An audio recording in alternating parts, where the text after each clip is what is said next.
Bienvenue dans notre série Itinéraire Bretagne. Nous continuons donc à voir les ports qui n'ont pas vu sur mer. Ce soir, nous sommes à Redon, la Venise de l'Ouest carrément. Et regardez, la Croix des Marins, c'est la délimitation symbolique entre les eaux fluviales et les eaux maritimes. Ça marque également l'entrée du port et c'est un bon repère car c'est vrai, quand on navigue, on peut se perdre facilement. En 1966, une péniche dans le secteur s'est retrouvée en bien mauvaise posture.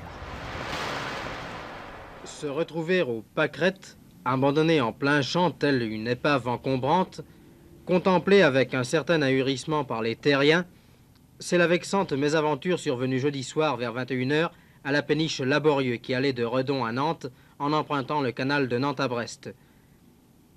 Quelle est la cause de l'incident qui a eu pour cadre les marais de Redon? Un marinier qui était sur les lieux nous l'explique.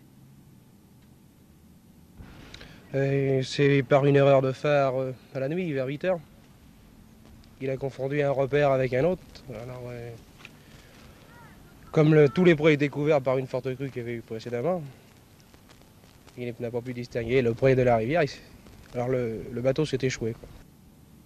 Sous les efforts des hommes, tous mariniers venus aider leur malheureux collègue patron du Laborieux, la péniche glisse sur le sol centimètre par centimètre. L'opération est délicate, à chaque instant les câbles tendus à l'extrême peuvent se rompre, provoquer un accident.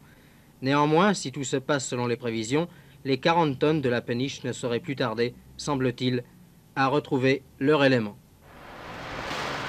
Nous sommes donc à Redon, au cœur des voies navigables, et nous retrouvons Christian Rouil. Donc vous louez des vedettes fluviales. Et donc là, ça commence à devenir vraiment la saison? La saison démarre du 1er avril au 31 octobre et là on est sur un très bon départ de saison, oui, tout à fait, oui. Alors, votre clientèle, c'est uniquement local ou ça vient d'ailleurs? Alors, la clientèle est locale surtout sur les courts séjours, qui sont les week-ends ou les mini-semaines, donc du lundi au vendredi pour la mini-semaine.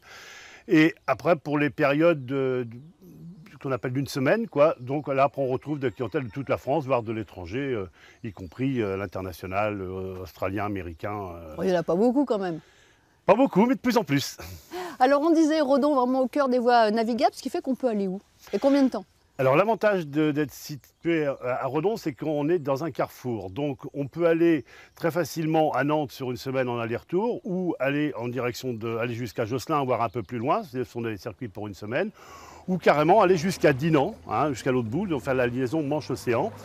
Donc ça demande une semaine et ça on propose ce circuit-là en aller simple. En fait, il n'y a pas besoin de permis pour ces bateaux. Non, c'est tout à fait, c'est sans permis. On vous fait la prise en main du bateau, on ne vous laisse pas partir comme ça, on vous fait toutes les explications, on vous fait les manœuvres et tant que vous n'êtes pas rassuré, on ne vous laissera pas partir. En général, les gens reviennent vous voir? On retrouve assez régulièrement des gens qui ont commencé par y goûter par un court séjour parce qu'ils ont toujours peur de s'ennuyer sur un bateau. Et ils reviennent, après ils prennent une semaine, voire 2 semaines, et on a même des clients qui arrivent à faire jusqu'à 3 ou 4 semaines sur un bateau, quoi. Et ils ne s'ennuient pas. Très bien, merci beaucoup Christian Rouil. Donc là, on a vu les bateaux qui naviguent, mais il y a également dans le port de Redon, je dirais, des bateaux escargots, c'est-à-dire les bateaux maison. C'est un choix, des gens vivent vraiment sur l'eau toute l'année.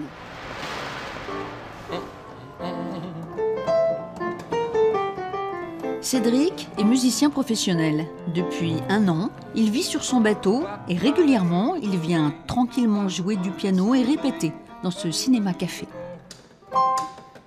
C'est vrai que c'est un avantage.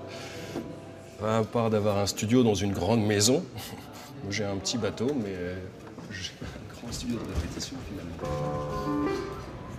Après une petite séance de travail, il peut rentrer chez lui à pied. Son voilier de 9 mètres est amarré juste en face. Ça fait longtemps que j'avais envie de vivre sur un bateau. Et puis la vie a fait que j'ai eu la chance de pouvoir m'installer ici. Il restait des places au port, parce qu'en ce moment, il n'y en a plus beaucoup au port de Redon. Donc c'est ça mon intérêt, c'est naviguer, c'est cette liberté, cette mobilité. Puis finalement, quand on voit ça, c'est un 9 mètres, il n'y a pas de superflu. Tout est utile sur un bateau, on vit avec l'essentiel et ça me correspond. Voilà, capitaine. Ils sont 8 à vivre sur l'eau, une petite communauté qui s'entraide. Ça va tourner, ça. Sébastien, lui aussi, est artiste. Il s'apprête à voyager au bout du monde, mais avant de mettre les voiles, il faut savoir mettre les mains dans le cambouis. C'est assez chouette pour ça, la vie du port. Ouais, souvent, chacun a des astuces à donner à l'un, à l'autre. En tout cas, ça permet d'échanger et puis d'apprendre tous les jours en fait. Ce jour-là, Rachel est sur son bateau. C'est rare. Elle est plutôt du genre pigeon voyageur. Mais entre deux escales, elle aime retrouver son pied-à-terre flottant de 12 mètres. Visite accélérée. Alors là, vous avez les couchettes avant qui servent à mes petits-enfants quand ils viennent passer quelques jours. Le coin cuisine et le coin salle à manger. Ici, j'arrive dans le carré, donc une table centrale où on peut recevoir jusqu'à 8 personnes, avec le côté salon, télévision, musique, lecture, bien sûr. Voilà. Alors, nous avons l'entrée vers les salles de bain avec douche, WC, dressing, et à l'arrière du bateau, donc une grande chambre propriétaire. Vivre sur un bateau a été pour Rachel non pas un rêve, mais plutôt une révélation. Un jour, un ami m'a proposé d'aller chercher son bateau en Belgique. On a fait 1 mois de voyage sur les canaux, passé 250 écluses, et je me suis sentie très apaisée, et je me suis dit c'est ça la vie. Finalement, vivre tranquillement au ralenti, après une vie de commercial bien remplie, toujours à droite et à gauche, je me suis dit c'est ça la paix. Donc j'ai retrouvé la sérénité en voyageant, et un jour j'ai décidé d'acheter mon propre bateau et de venir m'installer seule dans un port. Ça durera le temps que ça durera et ensuite on reprendra une vie de terrien. Mais la vie des terriens, aucun ne semble vraiment pressé d'y revenir.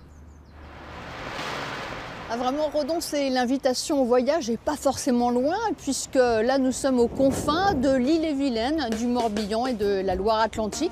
Juste un conseil, le GPS ou notre site internet.